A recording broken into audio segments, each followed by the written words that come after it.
Benvolguts encuriosits a tota persona encuriosida. Un fruit pot estar més tendre o més madur. És a dir, que podem optar per agafar un fruit més verd o un de madur i el fem caure, el deixem caure.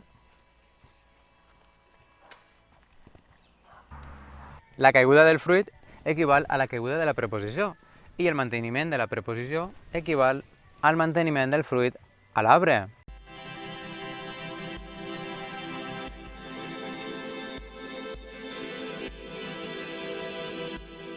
La idea principal és que la conjunció que no pot establir un contacte directe amb la preposició. Si la preposició és simple, cau directament la preposició. Si n'és una de composta, en cau només el segon terme. Des de més que passa a des que. Com a regla mnemotècnica, podem pensar en la cançó de Desde que me dejaste, però en valencià. Des que em deixares, ta ta ta ta ta ta ta ta ta ta ta ta, des que em deixares, L'estructura més freqüent en la qual la gent sol errar és la de verb més preposició. Preposició que es pot deduir si el que ve a continuació és un article més un substantiu. Exemple, adonar-se'n. En castellà, darse cuenta de ello. M'adone de la situació. Versió caiguda. M'adone que la situació és difícil o és fàcil. Ara, versió manteniment de la preposició. M'adone del fet que la situació és difícil. Versió caiguda. S'adona que cal capficar-se en l'estudi per avançar en el coneixement. Versió manteniment.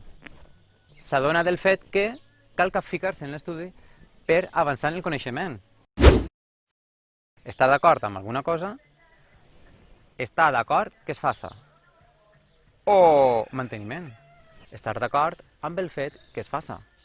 Confiar en alguna cosa, confia que es faça. Versió manteniment, confia en el fet que es faça. Ser conscient d'alguna cosa, ser-ne conscient. Versió caiguda. Versió manteniment. Versió caiguda. S'arrisca que no li ho concedisquen. Versió manteniment. S'arrisca el fet que no li ho concedisquen. Si hi ha una contracció, ja no està en contacte directe la preposició amb la conjunció que. M'interessa pel que m'has explicat. Optativament, m'interessa pel fet que has explicat. En el cas de contracció més que, no pot caure res. La contracció és sòlida, forma un tot, és un nucli fort. I quan abans de la preposició no hi ha cap verb, tenim el recurs de la nominalització, nominalització, que no és més que convertir el verb després del que en un substantiu.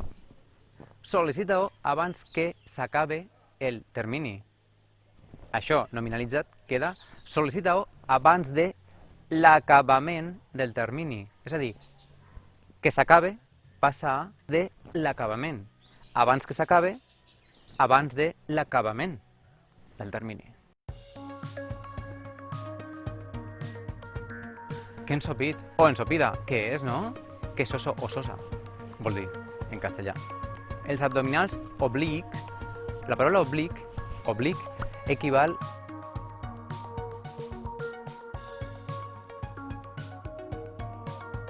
oblic en masculí, obliqua en femení, oblics masculí plural i obliqües femení plural. Resulta que en masculí no hi ha cap vocal després de la és a dir, oblic o oblics en plural. En anglès i en francès passa el mateix. En anglès és oblique, obliques en plural. I en francès és oblique, oblique en plural també. En valencià meridional hi ha alguns trets orientals. Per exemple, la pronúncia en unes certes ocasions de la O per la U, coent. No passa que veiem, però que és coent. Per les contrades del valencià meridional, de la guindilla se'n diu vitet. Vitet és una varietat més meridional i vitet és una varietat més del nord, de terres valencianes. Dir vitet coent o vitet coent és una redundància. Dic redundància perquè vitet o vitet ja té incorporat la forta intensitat de picantó. En castellà es diu guindilla. En altres contrades més nòrdiques en diuen bitxo. Però bitxo en castellà vol dir en valencià bestiola.